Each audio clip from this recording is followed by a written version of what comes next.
नमस्कार दोस्तों, कैसे आप लोग? मैं हाज़िर हुआ हूँ फिर से एक नया आईपीओ लेकर, मतलब एक आईपीओ का अपडेट लेकर। और आज का आईपीओ बहुत इंटरेस्टिंग होने वाला है। ऐसे बात मैं क्यों बता रहा हूँ, क्योंकि कंपनी लॉजिस्टिक इंडस्ट्रीज के ऊपर काम करता है। देखिए, लॉजिस्टिक इंडस्ट्रीज में बहुत सारे प्लेयर है। उनमें से सबसे बड़े प्लेयर है कॉनकोर, मतलब जो कंटेनर कॉरपोरेशन लिमिटेड है, जो एक सरकारी कंपनी है। तो उसके बाद बहुत सारे कंपनी है, एजीएस लॉजिस्टिक है और भी बहुत सारे कंपनीज है। तो उस सेक्टर में एंटर होने जा रहा है जिस सेक्टर में पहले भी बहुत ज़्यादा कॉम्पिटिटर है। तो क्या उस सेक्टर में इस कंपनी सर्वाइवल कर पाएंगे? क्या उस सेक्टर में खुद के आईपीओ को अच्छा खासा एक लिस्टिंग करा पाएंगे? तो कंपनी के सारे इन्फॉर्मेशन, चाहे कंपनी के डिटेल्स के बारे में, बिजनेस के बारे में, फाइनेंशियल फंडामेंटल, सब कुछ मैं डिटेल्स में समझाऊंगा। उसके बाद आपको खुद डिसीजन लेना है इस कंपनी के ऊपर आपके ओपिनियन क्या होना है। मतलब आपके ओपिनियन क्या होना चाहिए वो आप मुझे खुद कमेंट्स करके बताएंगे। तो देखिए, सबसे पहले बता दूं कंपनी का जो लॉजिस्टिक बिजनेस है। आप देख सकते हैं logistic solutions around the world. Company कौन सा प्रोडक्ट के ऊपर काम करते हैं? हेवल्स हो गया, आईएफबी हो गया, जीएसडब्ल्यू हो गया, क्या आप देख सकते हैं कैफ हो गया, किया मतलब किया हो गया, केपीआर, एलएनटी, एमआरएफ। साथ ही साथ आप देखेंगे पावर एंड साथ ही साथ राइड ग्लास। तो सैमसंग से लेकर एचएल से लेकर अलग अलग कैटेगरीज कंपनी को वो डिलीवर करते हैं, मतलब लॉजिस्टिक के माध्यम से प्रोडक्ट को एक देश से दूसरे देश से मतलब इंपोर्ट और एक्सपोर्ट में सहायता करते हैं।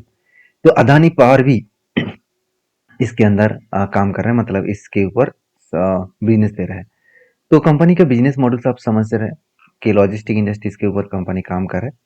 तो लॉजिस्टिक में कंपनी सिर्फ मतलब प्रोडक्ट को लॉजिस्टिक नहीं कर रहा है। कंपनी देखिए, कुछ देखा जाए तो मल्टीपल मतलब ट्रांसपोर्ट के ऊपर, कस्टमर जो ब्रोकरेज है उसके ऊपर, साथ ही साथ आप देख सकते हैं वेसल के ऊपर, साथ ही साथ देखेंगे तो आप एयर फ्लाइट्स के ऊपर, ओशियन फ्लाइट्स के ऊपर, साथ ही साथ 3PL जो वायर हाउस है, मतलब खुद के वायर हाउस भी है, वहाँ पे प्रोडक्ट को रखते हैं। उसके साथ साथ लैंड ट्रांसपोर्ट के ऊपर लैंड ट्रांसपोर्ट भी कंपनी करते हैं। साथ ही साथ आप देखेंगे तो कुछ स्पेशल इक्विपमेंट्स, उसके साथ साथ जो ब्रेक बुल्स है, साथ ही साथ मल्टीपल ट्रांसपोर्टेशन के ऊपर कंपनी काम कर रहा है। तो कंपनी क्या-क्या प्रोडक्ट को ट्रांसपोर्ट करते हैं, वो एक बात देख लेते हैं, क्योंकि वही आपको पता चलेगा कि कंपनी किस प्रोडक्ट के ऊपर। देखिए, वुड के ऊपर, साथ ही साथ एग्रीकल्चर प्रोडक्ट, ऑटोमोबाइल्स, साथ ही साथ chemicals products, foods and beverages, medical product, home appliances, साथ ही साथ आप देखेंगे रिन्यूएबल एनर्जी, आईटी इलेक्ट्रॉनिक्स। उसके साथ-साथ आप ये भी देखेंगे तो एरोस्पेस एंड डिफेंस सेक्टर के ऊपर। उसके बाद आप देखेंगे तो बायोलॉजिकल एंड फार्मास्यूटिकल्स के ऊपर, ई-कॉमर्स एंड रिटेल के ऊपर, साथ ही साथ प्रिसिशन मैन्युफैक्चरिंग के ऊपर। उसके बाद आप देखेंगे तो हेल्थ, मेडिकल, डेटा सेंटर, उसके साथ साथ IT sector, palm and motor से लेकर आप देखेंगे उसके उसके साथ साथ फाउंड्री एंड मेटल्स के ऊपर। उसके साथ साथ आप ये भी देखेंगे तो जेम्स एंड ज्वेलरीज, साथ ही साथ पोल्ट्री एंड फूड्स कैटेगरीज के ऊपर, साथ ही साथ आप देख सकते हैं क्रेमिक एंड टाइल्स के ऊपर, साथ ही साथ वुडन, इस तरीके से प्लेटफॉर्म के ऊपर कंपनी काम करे। इसका मतलब ऐसे कोई प्रोडक्ट नहीं है जिस प्रोडक्ट को कंपनी लॉजिस्टिक के माध्यम से इंपोर्ट एक्सपोर्ट में हेल्प नहीं करता है। तो इस कंपनी के सेक्टर वाइज मुझे बहुत स्ट्रांग लगा, क्योंकि इस सेक्टर का डिमांड और भी ज़्यादा बढ़ने वाला है। क्योंकि कोई भी अगर डेवलप कंट्री बहुत तेजी से ग्रोथ कर रहा है, और इंडिया का जीडीपी ग्रोथ जो है वो आप सभी जानते हैं वर्ल्ड बेसिस में। अगर चलो एक बार मैं आपको दिखा भी देता हूँ तो आपको और भी क्लियर हो जाएगा। इंडियन सॉरी, मैं यहाँ पे लिखना चाहता हूँ वर्ल्ड जीडीपी ग्रोथ लाइव। आप देख सकते हैं जीडीपी लाइव। अब मैं आपको दिखा दूँ तो आप खुद ही देखेंगे तो यहाँ पे कौन सा कंट्री का कितना जीडीपी है वो आपको खुद पता चलेगा। देखिए, मैं ये सारा चीज़ इसीलिए दिखा रहा हूँ क्योंकि देखिए, इंडिया टॉप 5 नंबर में है। और टोटल ओवरऑल देखा जाए तो सारे कंट्रीज के जीडीपी का ग्रोथ उतना ज़्यादा नहीं है जो इंडिया का है, 8.15%। तो जहाँ पे चाइना में 5.25%, यूनाइटेड स्टेट में 2.82%, जर्मनी में तो माइनस चल रहा है, जापान में 1% चल रहा है। तो सीधा सीधा कहूँ कि इस मतलब जीडीपी ग्रोथ में इंडिया 5 नंबर में है। और उसके साथ साथ अगर हर कंट्रीज को देखेंगे तो कोई भी एक कंट्रीज अभी तक उस 8% लेवल तक पहुंचा ही नहीं है। अभी कोई भी कंट्रीज नहीं है। एक बार आप डिटेल्स को चेक कर लीजिए। ये सारे पॉइंट्स यही बता रहा है कि किसी भी कंट्रीज का ग्रोथ होना मतलब उसके जीडीपी के ऊपर डिपेंड करता है। जीडीपी बढ़ रहा है मतलब कंपनी के एक्सपोर्ट इंपोर्ट बहुत तेजी से ग्रोथ करेगा। अभी चलो मेन मुद्दे पे चले जाते हैं। बिजनेस के बारे में तो हम लोग समझ चुके हैं। अभी कंपनीज के फ्यूचर में ग्रोथ क्या है, फाइनेंशियल क्या है, वो भी एक बार देख लेते हैं। उससे पहले देख लिए कौन सा कंट्रीज को प्रोडक्ट एक्सपोर्ट करते हैं। देखिए अफ्रीका से लेकर यूरोप कंट्रीज में, अमेरिका में 3 जगह पे, साउथ अमेरिका, नॉर्थ अमेरिका, उसके साथ-साथ आप देखेंगे चाइना में भी एक्सपोर्ट कर रहा है, साथ ही साथ मतलब श्रीलंका में, और उसके साथ-साथ आप देखेंगे तो फिलीपींस और थाईलैंड में भी इस तरीके से जगह पे कंपनी एक्सपोर्ट कर रहा है। तो अभी बिजनेस के पॉइंट ऑफ व्यू से बात करूँ तो चलो एक बार मैं बिजनेस आपको दिखा देता हूँ। देखिए कंपनी के बिजनेस के बारे में ज़्यादा कुछ नहीं कहूँगा। कंपनी आप देख सकते हैं Europe, north America, south America, Africa, middle east countries, Asia, इस तरीके से जगह पे कंपनी प्रोडक्ट को मतलब एक्सपोर्ट करते हैं।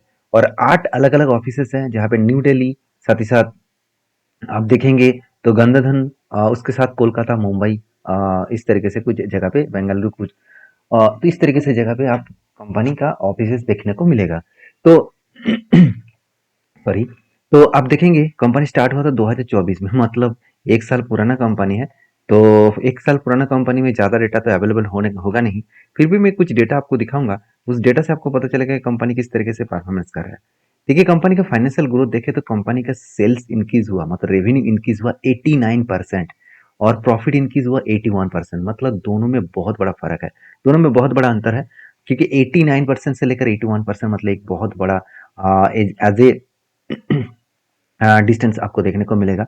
एसेट के मामले में आप देखेंगे तो कंपनी का एसेट पहले 72 करोड़ था, अभी 81 करोड़ बने, अभी 156 करोड़ बने। तो ओवरऑल बात करूँ तो कंपनी का एसेट बहुत तगड़ा ग्रोथ हुआ, क्योंकि कंपनी जिस तरीके से एसेट को ग्रोथ किया, साथ ही साथ सेल्स का भी अच्छा खासा ध्यान रखा। 478 करोड़ से 942 करोड़ बने, मतलब लास्ट 2 ईयर्स में कंपनी दुगना के आसपास कंपनी सेल्स को ग्रोथ किया। और सबसे बड़ी बात है कंपनी का प्रॉफिट ग्रोथ, जो ऑल दोगुना से भी ज़्यादा हो गया। प्रॉफिट ग्रोथ अगर साल भर की देखूँ तो 22% से लेकर 30% बने, और 2 साल के बाद मतलब 2025 में करीबन 56 करोड़ बने। तो एक अच्छा खासा यहाँ पे कंपनी का प्रॉफिटेबिलिटी ग्रोथ बढ़े। और हाँ, सबसे इंपॉर्टेंट पॉइंट है, पहले कंपनी 30 करोड़ का कर्जा लिया था, उसके बाद बीच में 8 करोड़ का, और अभी 22 करोड़ का, मतलब कंपनी में कर्जा में थोड़ा सा फ्लेक्सिबल हो रहा है, क्योंकि छोटा कंपनी है। छोटा मतलब कितना छोटा आप देख सकते हैं, जस्ट 1190 करोड़ की कंपनी है। तो एक छोटा सा कंपनी है, तो उस बेसिस में मैं बात करूँ तो कंपनी इसके ऊपर स्टेबिलिटी होने में थोड़ा सा टाइम लगेगा, फिर भी कंपनी में जो ग्रोथ है मुझे बहुत स्ट्रांग लगा। 56% आर है, आर है, और 72% आर है। तो मतलब आर बहुत तगड़ा देखने को मिले, और कर्जा जो है 0.22%, मतलब ना के बराबर है। हाँ, वीकनेस 2 पॉइंट है, पेड मार्जिन बहुत कम है और ईबिटा मार्जिन भी बहुत कम है, इसलिए शायद अर्निंग पर शेयर भी बहुत कम देखने को मिला। अभी मैं आपको कंपेयर करके दिखाऊंगा बाकी सेक्टर का क्या हालत, मतलब बाकी इस सेक्टर में बाकी कंपनीज का क्या हालत है। पी रेशियो देखा है तो 18% के आसपास है। और इस सेक्टर में बाकी जो कंपनीज है, अगर उसको एक बार मैं ध्यान से आपके साथ शेयर करूँ, और ये जितने सारे डेटा मैं आपके साथ शेयर करूँ, वो चित्तरगढ़.com साइट के प्लेटफॉर्म के ऊपर आप जाकर चेकआउट कर सकते हैं। चित्तरगढ़.com बहुत शानदार प्लेटफॉर्म है जहाँ पे सारे डिटेल्स अवेलेबल होते हैं। तो देखिए यहाँ पे आप देख सकते हैं जो कंपनी इसका कंप्यूटर है, मतलब इस कंपनी में खुद की जो 7% अर्निंग पर शेयर है। ऑल कार्गो लॉजिस्टिक जो हाल ही में 2 साल में लिस्टिंग हुआ था, उसका भी हालत उतना खास नहीं है, 1.75 है। मगर ट्रांसपोर्ट कॉर्पोरेशन ऑफ इंडिया, इसका मतलब सिचुएशन और ग्रोथ बहुत स्ट्रांग है, अर्निंग पर शेयर बहुत स्ट्रांग है। और देखिए तीनों कंपनी का अगर एवरेज पी रेशियो देखो तो सेम टू सेम देखने को मिला, 17 से 25%, और इसका भी ऑलमोस्ट 18%। तो ओवरऑल बात करूँ तो वैल्यूएशन मुझे ठीक ठाक ही लगा, बेस्ट लगा, और मेरे हिसाब से अच्छा खासा कंपनी परफॉर्मेंस यहाँ पे किया है। अभी चलो कंपनी आईपीओ की लेकर वो भी देख लेते हैं। कंपनी बता रही है कि funding capital expenditure requirement of our company towards purchase of commercial vehicles and मतलब कंटिन्यूस, मतलब कंटेनर्स, मतलब कुछ कमर्शियल व्हीकल्स और कंटेनर्स खरीदने के लिए यहाँ पे कंपनी 132 करोड़ वो मार्केट से उठाने वाला है। तो 132 करोड़ वो मार्केट से उठाने वाला है, तो टोटल ओवरऑल कितना मार्केट से वो उठाने वाला है, चलो एक बार वो भी देख लेते हैं। टोटल 307 करोड़ का आईपीओ लेकर आ रहा है, मतलब 307 करोड़ का वो टोटल इशू साइज लेके आ रहा है।